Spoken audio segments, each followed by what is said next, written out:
Oh boy. I look up Zelda game rankings. Hey, Zelda's Adventure isn't the bottom of the list. The other two CDI games are. You put Adventure above that? What? What? I've seen the other two CDI games. They're at least somewhat passable. Zelda's Adventure is shit. Zelda's Adventure is shit. Like, oh my god, is it bad? Oh, come on. No, you're thinking of Link at the Faces of Evil. The Faces of Evil. Face of Evil 1 and Gamelon are the side-scrolling ones. Zelda's Adventure is the top-down one that looks awful. I never saw Adventure, so I wouldn't know. Yeah, at least know one, because it's that bad. It's worse than the other two. At least there's a little bit of cheese to the first two, but Zelda's Adventure is just bad. At least one again Face of Evil, there's a little bit of cheese and it's like funny bad, but oh, Zelda's Adventure is just a disgrace. It's awful. I've only seen a bit of the game and I already know it's terrible. Right. Let's see. The ranking of the Zelda game, let's see. Number 24 is the Tingle spinoff. Then Triforce Heroes. And whatever the hell this Tetra game is, I don't know what the fuck this is. Zelda 1. Then... BS Zelda? What? Oh, that, there's a thing about Broadcast Satellite View. Yeah, that's what it was, because that was originally a Oh, Japan only Super NES add-on. Yeah. Link's Crossbow Training. Well, Zelda 1. Oh, that's an interesting choice. I mean, I guess it was polished, but... Crossbow Training? Fucking kidding me? You gonna put that above an actual Zelda game? Fuck you. Well, Zelda 1 is archaic as all hell, so I could see why. I mean, we played it! Yeah, that's true. Hyrule Warriors. 4 Swords. Fair enough. Spirit Tracks. Man, I actually like Spirit Tracks. 4 Swords. You didn't like the portable ones anyway, so why do you complain about that? I was more talking about the earlier ones. Oh, you're talking about the Game Boy ones. I mean, you only played one of them, and that was Link's Awakening. I do want to play the Oracle games. I was one of the few that actually liked the DS ones. Spirit Tracks more so. Yeah, I do like Phantom Hourglass. I never played Spirit Tracks, so I wouldn't. Oh, if you play Phantom Hourglass, halfway through you get really tired of it, mainly because of the main dungeon gimmick. How do you like going to the same dungeon multiple times? And I don't mean like the way Skyward Sword did, where had you retread through a dungeon once to get a thing. You mean the main hub? Yes, the dungeon you kill through every single time you beat another dungeon! Although it does have one of the most clever puzzles I've ever seen in a game. Yeah. Regardless, oh, that main dungeon is fucking awful. Spirit Tracks... I never did find that too big of a problem, but if you played it again, it would probably be an issue. I like Spirit Tracks more. I know a lot of people don't, but... I thought there was a lot of good Spirit Tracks. Bet a lot of people don't know there's Shadow Link in that game. Spirit Tracks and then Phantom Hourglass are always grouped together, with the later one assumed to be worse. Minish Cap and Zelda 2... Minish Cap below Zelda 2? Oh, jeez. That's a bit of a... Minish Cap was probably the best handheld one. Jeez. I'd say that, but then I remember Oracle's... He probably likes the Oracle games a bit more. And Link's Awakening probably too for GBA. Time for Ursula. Let's see, Zelda 2, then Skyward Sword, dick, then the Oracle games, 4 Swords Adventure. Yeah, that one was a little better. That one was alright, I guess. If you had the technology for it. If you had the actual thing for it. Yep. Yeah. Wait. Well, with single player, you can play with a GameCube controller. It's like when you do multiplayer as one, you need all that shit. Yeah. Oh, wait. Oh, number 21 is Legend of Zelda Game & Watch. Oh, that's different. Oh. Original Zelda one's number 9. I was gonna say. I was expecting that to be higher. higher. You want to just go back and learn it? So it's the bottom of the console series, and then the Skyward Sword. Dick, let's see. Twilight Princess, number 8. Then Link Between Worlds. Wow, I thought that would have been higher for people. Link's Awakening, fuck you. Wind Waker. You get it below Oracle, both the Oracle games? Come on, man. I find Oracle games. Link's Awakening above the Oracle games. Oracle games are fucking number 11. I know. Come on, I prefer the Oracle games a bit more. Yeah. People really like Link's Awakening. I just thought Link's Awakening was so boring.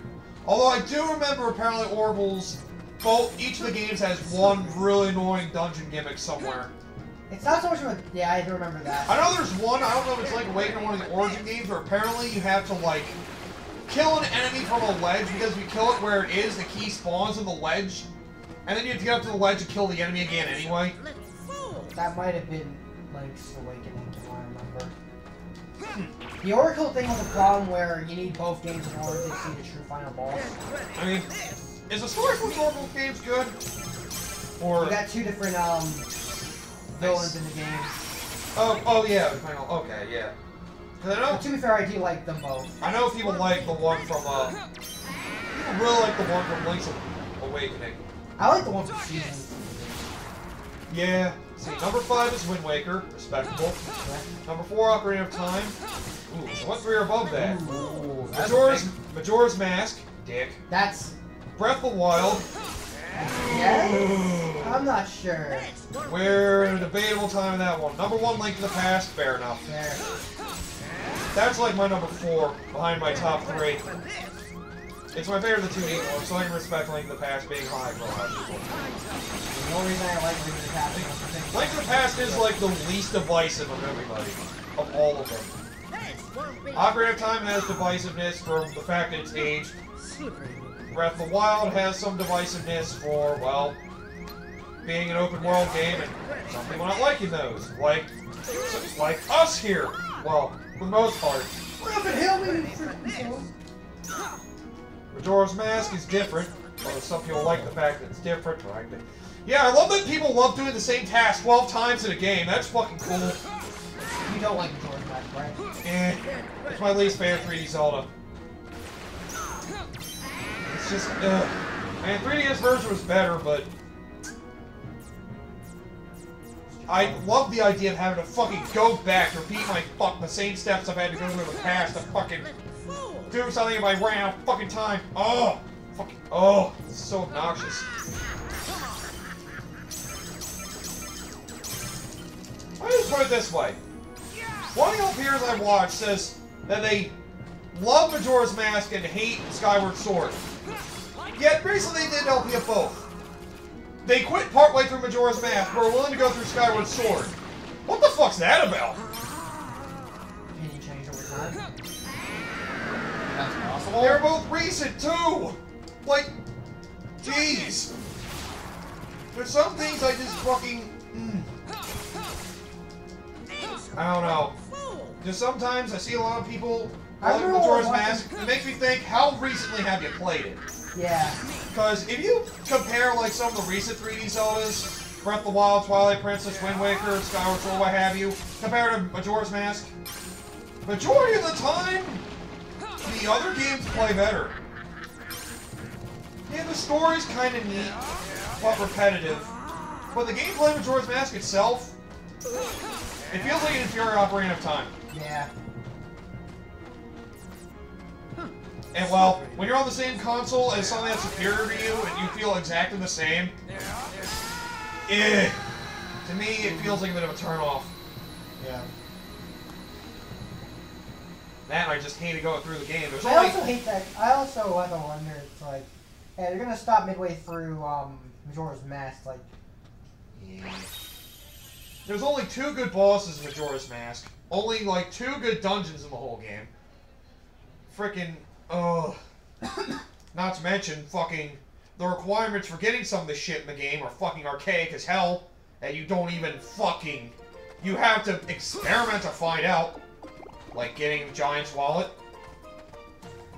You bring that up, and I was thinking, the thing I was thinking was like, Chuck was talking about how much he liked, Super Mario Sunshine more than Super Mario 64, but the thing was, like, every single time he only, like, he was like, okay, I do like Super Mario Sunshine a bit more than, Super Mario 64, but it's like, every single time it's not like he was complaining about it. It's like, do you like this game or not? What do you like more about this game? I had that revelation when I was playing through Ocarina of Time.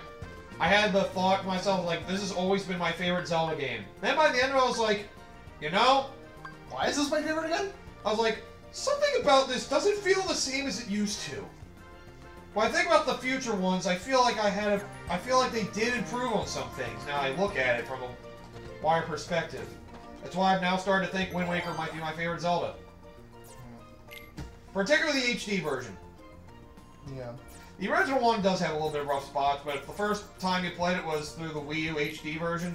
Yeah, because I really love, because yeah, you gotta love playing the Wind Requiem over and over again just to change the damn wind direction. Or now you gotta sing or it. apparently what was worse about the original version, the Triforce charts.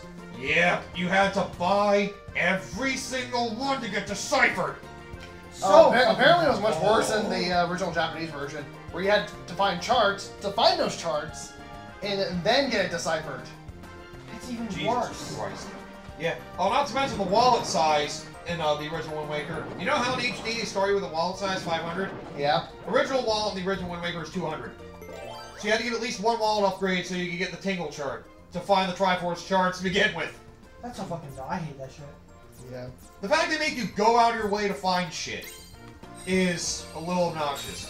HD improved on a lot of the flaws of the original. It's enough for me. And that's why probably mine is still probably freaking Twilight Princess. It's fair enough. I mean, I do like a lot of the dungeons and bosses in Twilight Princess, but the wolf mechanic, it kind of pisses me off at times. And I have to go to midnight every single time. I want to go change the freaking wolf link or go back out of wolf link. Oh! Or to To be fair, I can tolerate that because I do it at midnight. Yeah. So it does help a little bit. Still. It's not like a freaking Navi saying, hey, listen, shut up. Like, by the end of the game, you might have talked to Midna more than you talked to Navi or Fiend. Yeah. Mostly because she actually likes her. I mean, and yeah. she's not annoying. She does have a good personality. I'll give her that. There's a lot of... Well, I put Twilight Princess as second from the bottom of my 3D Zelda games. I still like it a lot. It's pretty close in contention with the others. Actually, it might be above Breath of the Wild. I have to rethink that over. I wouldn't know about Because it's like... Yeah, like I said, the sandbox style game just does not sit well with me. I will say, I played for over 100 hours. I did enjoy a lot of my time with it. But now it's one of those games I do not see myself going back to. It's like... That's the thing about sandbox games. It's like... It sounds great on paper for the first time you play it, but after you play it, you realize it's so much you have to do. Yeah. It's so much trouble than it's worth. Yeah. I mean, yeah. Which, yeah, I can't see myself going through it again. Because I'm the kind of guy that likes to go through and do everything they can. I don't really like the idea of, like, just trying to get to the end of the game as fast as I can, if frustration sets in. Yeah.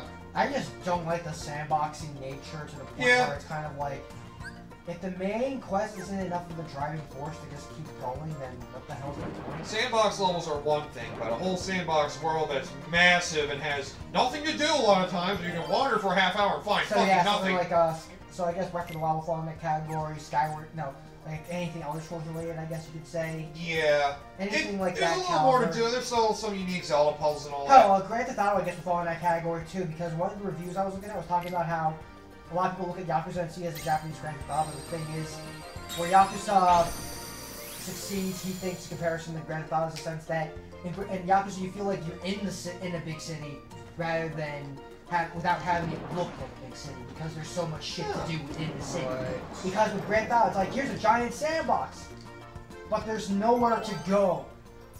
Yeah. Because there's so many buildings are locked off or whatever, just because they're just there for fucking texture. Yeah. Versus in Yakuza, where it's like, it may look small, but it feels like you're in a big city because there's so much shit to do in every single quadrant of the city. Right. Of course. And that's the kind of thing I like. I don't like giant worlds sprawling with nothing but emptiness. I like small condensed areas filled with a lot of detail. Yeah. That's the shit that I like. Yeah.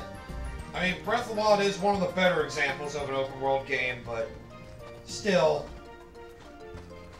it did try to refresh the concept a bit.